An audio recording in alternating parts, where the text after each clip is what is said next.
हर हमारे प्रिय दर्शकों, ध्यान से सुनिए। वृषभ राशि वालों, ये वीडियो आपको अच्छा महसूस करने के लिए नहीं है, ये वीडियो आपको जगाने के लिए है। ध्यान रखिएगा, क्योंकि ये कोई साधारण महाशिवरात्रि नहीं है। 15 फरवरी 2026 को है वो। ये कोई मन की शांति वाली रात नहीं है और ये कोई भावनात्मक भजन संध्या भी नहीं है। ये स्थिर जीवन को हिला देने वाली रात है। ये जमी हुई सोच को तोड़ने वाली रात है। ये शिव के हस्तक्षेप की रात है। और वृषभ राशि वालों, आप जानते हैं शिव सबसे ज्यादा किससे टकराते हैं? जो जड़ हो गया हो उससे टकराते हैं। जड़ नहीं होना है। आपका वृषभ राशि का स्वभाव होता है, आप कंफर्ट जोन में रहना पसंद करते हैं, ज्यादा बदलाव पसंद नहीं करते हैं। जैसा है वैसा ही रहने दो, चलने दो, चल रहा है, ये सोच होती है। क्योंकि 15 फरवरी 2026 को महाशिवरात्रि है और इस रात शिव आपको डराने नहीं आ रहे हैं। शिव आपको पूछने आ रहे हैं, कब तक रुके रहोगे वृषभ राशि? अगर आपकी राशि है वृषभ तो ये वीडियो आपके लिए निर्णय की घटी है, समझ लीजिए। महाशिवरात्रि का गूढ़ तत्व को समझ लीजिए पहले, उसके बाद आपके साथ इस महाशिवरात्रि से क्या कुछ होने वाला है आगे ये बताऊंगा। महाशिवरात्रि व्रत का पर्व नहीं है, ये वो रात है जब स्थिरता टूटेगी, पुराने कर्म हिलते हैं और चेतना ऊपर उठती है, अंतर चेतन मन। शिव इस रात तपस्वी नहीं होते। शिव इस रात तपस्वी तो होते हैं, लेकिन शिव कर्म न्यायाधीश भी होते हैं, ये आप मानकर चलिए। जब वृषभ राशि वालों, आपका सबसे बड़ा गुण धैर्य है ना, स्थिरता है ना, और आपका सबसे बड़ा दोष क्या है? अटक जाना। ये जो अटक जाना है, और यही शिव की सबसे बड़ी परीक्षा है। इसलिए अटकना नहीं है, भटकना नहीं, लटकना नहीं है। और जिस किसी भी कारण से आप अटक लटक और भटक रहे हैं, उसमें रास्ता दिखाने वाले अगर कोई हैं तो वो शिव है। वृषभ राशि पृथ्वी तत्व की राशि है, उसका स्वभाव है वो स्थिर है वृषभ राशि। और उस भरोसेमंद भी होते हैं वृषभ राशि वाले, धीरे लेकिन गहरी सोच वाले होते हैं, धीरे लेकिन गहराई से समझने वाले होते हैं। लेकिन यही पृथ्वी अगर बदलाव से डरती है, यही पृथ्वी रिस्क से भागती है, यही पृथ्वी अर्थात वृषभ राशि सुविधा से में फंस जाती है, तो वृषभ राशि वाले अक्सर कहते हैं चल रहा है, जैसा है ठीक है, बाद में देखेंगे। और शिव कहते हैं जो बदलता नहीं वो टूटता है। ध्यान रखिएगा, जो बदलता नहीं वो टूटता है, सिंपल सी बात है। और महाशिवरात्रि 2026 वृषभ राशि वालों के लिए करियर में स्टेबिलिटी आएगी या नहीं आएगी? वृषभ राशि वालों के लिए, अगर आप एक ही जगह अटके हुए हैं, अगर आप मेहनत कर रहे हैं लेकिन ग्रोथ नहीं पा रहे हैं, हो नहीं रहा है, अगर आपको सम्मान कम मिल रहा है, तो समझिए आप सुरक्षित हैं पर जीवित नहीं हैं। सुरक्षित होना और जीवित होने में अंतर होता है।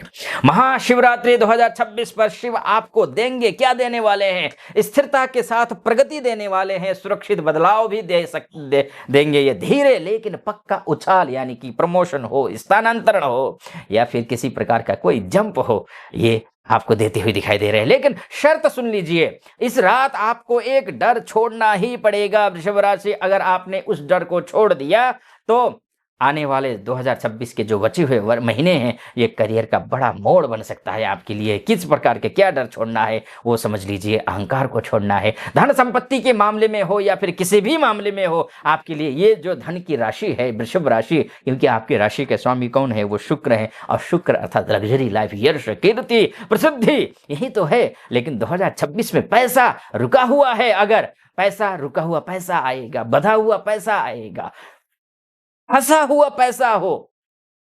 इस शिवरात्रि पर शिव सिखाएंगे आपको धन को गलती देना ही पड़ेगा, आपको जमा और निवेश का संतुलन करना ही पड़ेगा, आपको लालच छोड़कर विवेक चुनना ही पड़ेगा आपको। अगर आपने इस रात शिवलिंग पर चावल चढ़ाया, दूध चढ़ाया, ये अर्पित कर लिया और ओम नमः शिवाय का आपने जाप कर लिया, तो रुका हुआ धन धीरे धीरे खुलने लगता है। रिश्ते, जब आपका बिजनेस अच्छा हो जाए, जब आपके करियर अच्छा हो जाए, जब आपके पास पैसा अच्छा आ जाए, तो स्वाभाविक है मन शांत रहेगा, रिश्ते अच्छे होंगे, भावनात्मक जड़ता खत्म हो जाएगी। जब भावनात्मक जड़ता खत्म होगी तो आप गहरे रिश्ते चाहते हैं लेकिन बदलाव नहीं चाहते हैं ना वृषभ राशि। यही टकराव है। इस शिवरात्रि पुराने भावनात्मक बोझ गिरेंगे आपके, एक तरफा रिश्तों की सच्चाई दिखेगी, दाम्पत्य में ठहराव टूटेगा। ये भी तो अच्छी बात है। अविवाहित पुरुष हो या महिला हो, अविवाहित पुरुष या कन्या हो, वृषभ राशि वालों के लिए ये रात कार्मिक संबंधों की शुरुआत है, इसलिए मैं कहूंगा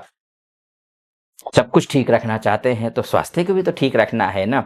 थकान महसूस हो या फिर मन में स्ट्रेस हो तो आपको सावधानी बरतना। वृषभ राशि थक जाती है पर स्वीकार नहीं करती है, वो करती रहती है। वृषभ है ना, वो चलता रहता है, वो सोचते हैं चलने दो, करते रहो। शारीरिक थकान भी तो देख लीजिए, हाँ मन की थकान नहीं होनी चाहिए। शरीर की जड़ता कम होगी इस समय, नींद सुधरेगी आपकी, मन हल्का होगा। अब ये सारी चीजें तभी हो सकती हैं जब सब कुछ ठीक हो जाए, पैसा भी ठीक हो, कहीं लेना हो कहीं देना हो तो वहाँ सब कुछ ये ठीक हो जाए, कोई शत्रु कम हो जाए, ऋण कम हो जाए, रोग कम हो जाए, अपने दूर हो जो थे वो पास आ जाए तो सब कुछ ठीक हो जाएगा। लेकिन हाँ, भारी भोजन करना, आलस से करना और देर रात मोबाइल चलाना ये ठीक नहीं है आपके लिए। इन तीनों से दूरी रखना जरूरी है।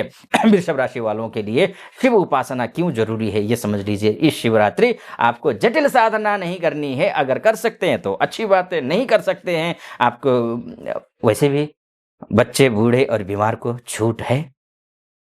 उसमें भी अगर आप नहीं करना चाहते हैं कुछ ऐसा तो भी असमर्थ हैं तो भी आपको 3 काम तो करना ही है। शिवलिंग पर दूध, चावल और सफेद पुष्प अर्पित कर दीजिए, अभिषेक कर दीजिए। रात के द्वितीय प्रहर में 10 मिनट मौन रहिए। अद्वितीय प्रहर कौन सा होता है? 12 बजे रात को। 4 प्रहर होते हैं, 9 बजे से 12 बजे, 12 बजे से 3 बजे, 3 बजे से 6 बजे। तो ये 4 प्रहर, 4 में रात को 12 से 3 के बीच में 10 मिनट के लिए भी मौन रहिए, या फिर आप मंत्र जप करते रहिए। रात भर कर सकते हैं तो मंत्र का जाप कर लीजिए। किसी एक वस्तु का दान जो आप पकड़े हुए थे ना, वो ठीक हो जाएगा। सब कुछ संकल्प कीजिए, मैं जड़ता नहीं विवेकपूर्ण परिवर्तन चुनता हूं। इस तरीके से आप संकल्प कीजिए। संकल्प का बहुत बड़ा महत्व है जीवन में। हाँ, डिसिप्लिन लाइफ रखिए। अंतिम चेतावनी दे रहा हूं शिव का वरदान के रूप में वृषभ राशि वालों, अगर आपने इस महाशिवरात्रि को सिर्फ परंपरा निभाई सिर्फ, तो 2026 वहीं रहेगा। लेकिन अगर आपने जड़ता छोड़ी, बदलाव को अनुमति दी, शिव पर भरोसा किया, तो याद रखिए शिव देर करते हैं लेकिन इनकार कतई नहीं करते हैं। और हाँ, आप मुझे अगर बात करना चाहते हैं मुझसे, अपनी कुंडली दिखाना चाहते हैं, तो नीचे नंबर है, आप उस नंबर पर कॉल कीजिए, व्हाट्सअप कीजिए, मेरे टीम से बात कीजिए। चाहे आप महिला हो, पुरुष हो, देश से देख रहे हो, विदेश से देख रहे हो, कहीं से भी हो, तो व्हाट्सअप या कॉल करिए, मेरी आपसे बात हो जाएगी, यानी कि मैं आपकी कुंडली का विश्लेषण कर लूंगा। एक बात तो यह है। दूसरी बात यह कि आपको आत्मबोध करा दूं। यहाँ तक पहुंचे हैं, चैनल को सब्सक्राइब करना है, वीडियो को लाइक और कमेंट बॉक्स में हर हर महादेव अवश्य लिख दीजिएगा, ये भी है। और हाँ, वृषभ राशि आपको माँ भगवती की उपासना जरूर करनी पड़ेगी। चाहे शिवरात्रि हो, शिवरात्रि के दिन तो शिव की उपासना जरूर कीजिए, लेकिन इसके अलावा माँ भगवती की उपासना करना जरूरी है। शुक्र आपकी राशि के स्वामी है, तो ओम द्रान द्रीन द्रौम सह शुक्राय नमः, इस मंत्र का जाप 108 बार आप कर लीजिए, आपके लिए शुभ होगा। तीसरी बात यह है, कन्या पूजा कर लीजिए। स्त्रियों का सम्मान कीजिए, आपको जीवन भर करना है। हर राशि के लिए स्त्रियों का सम्मान करना है, लेकिन आपके लिए तो विशेष कर है। अगर आप आध्यात्मिक उन्नति और भौतिकता में उन्नति चाहते हैं, यश चाहते हैं, कीर्ति चाहते हैं, तो आपको ये करना ही पड़ेगा। ठीक है जी। बाकी महादेव की कृपा आप पर बनी रहे। इस महाशिवरात्रि की बहुत बहुत शुभकामना आप सभी को। आप अनुमति दीजिए, अपना ख्याल रखिए। हर हर महादेव।